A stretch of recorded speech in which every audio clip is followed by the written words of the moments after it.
Okay, hello everybody. Welcome back to another book review. How long would you wait to marry the love of your life? 4 years, 4 decades, or even 4 centuries? And if gods were arguing over whether reality itself should be rebooted, would a single human promise still matter?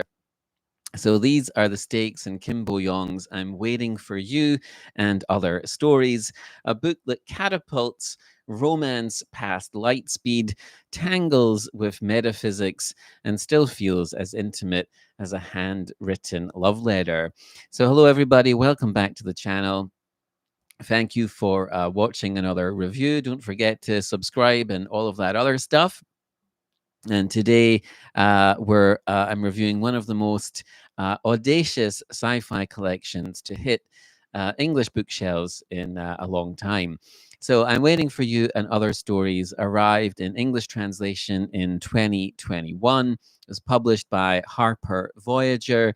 It's translated by Sophie Bowman and Song Ryu, and it bundles four short stories, four novelettes that were first published individually in Korea between 2015 and 2020. But when read together, when read back to back, lock into a single mind-bending mosaic. So Kim Bo Young, when this book was published in 2021 in English, Kim Bo Young was already a legend here in Korea. She's a former video game designer, winner of Korea's SF Grand Prize. She was a story consultant on Bong Joon-ho's film Snowpiercer and has been called a doyen of East Asian sci-fi. The New York Times celebrated her by saying that her work dazzles across languages and distance. And at the time, this was her first novel length work to be translated into English. Since then, she's had some more things translated, which are also worth checking out. But this collection is a remarkable work of science fiction. And like I said, it comprises four interlinked, sort of interlinked stories that span the universe and ask extremely profound questions about human nature. And okay, so what type of stories is Kim telling in this collection? So the first and fourth stories are directly connected, and the second and third stories are connected. And this structure is very effective. So if we start with the first story, it's set at an unspecified point in the future. It's called I'm Waiting for You. And then the fourth story is its companion piece, and it's called On My Way to You. And these stories introduce a young Korean couple who are engaged to be married.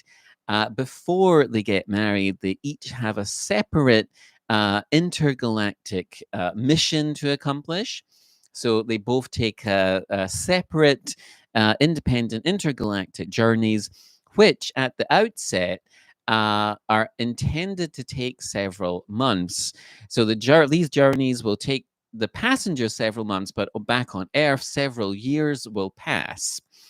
And they coordinate their trips to arrive back on Earth at roughly the same time and in time for their marriage. But of course, the path of true love doesn't run smooth. A series of disasters knocks their schedule out of sync, and they end up spending more time in space as years, decades, and then eventually even centuries pass on Earth.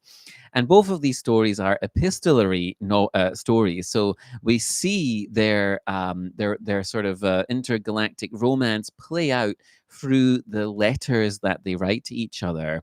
The first story is from the point of view of the young man and his letters that he's writing to his fiance, and the fourth story is from the bride to be, from the young woman's point of view, and the letters that she's writing to him.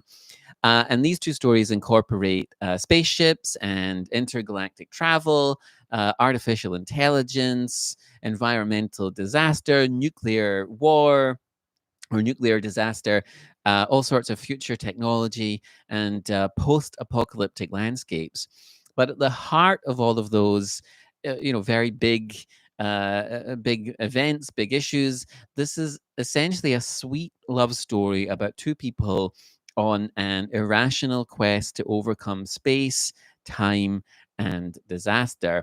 Both stories are truly fantastic pieces of fiction. They're both clever, imaginative, poignant, strange, and just completely gripping.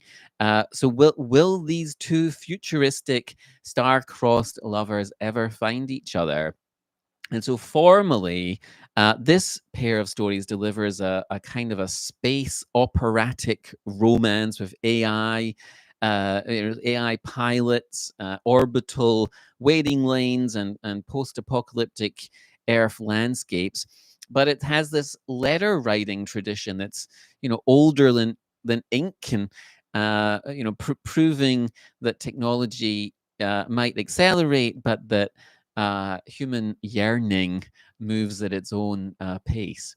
And anyway, as great as these two stories are, they're overshadowed by stories 2 and 3, which are about nothing less than the nature of reality.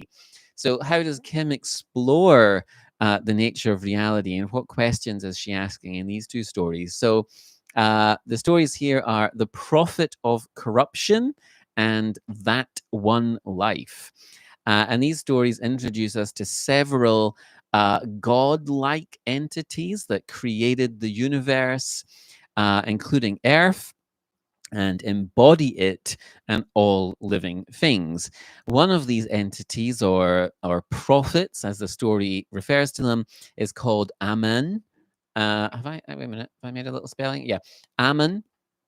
And Ammon has become corrupt and is spreading the idea that the life creatures live on Earth is the true life, and that it is separate from the universe from which they come. In other words, our present human condition.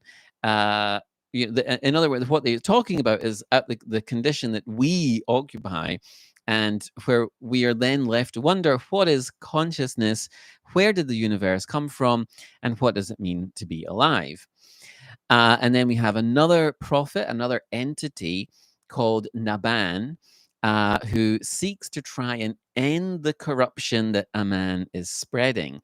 Naban wants to consume Ammon and assimilate everything in the universe back to its original state.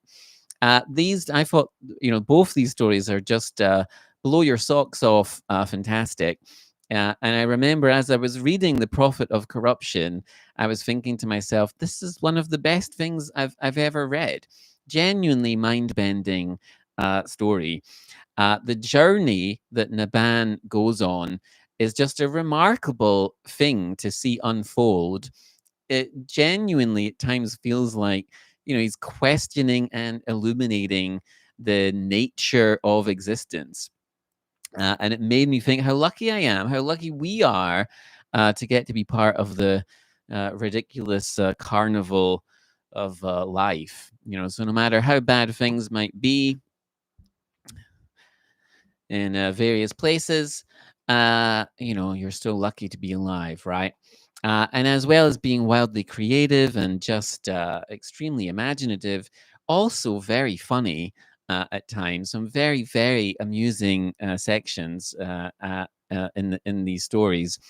And these two middle stories raise questions, that sort of make quantum physics sound quaint, right? What is consciousness? Why does matter yearn for form? If embodiment is a glitch or a mistake, should we fix it, or should we protect it?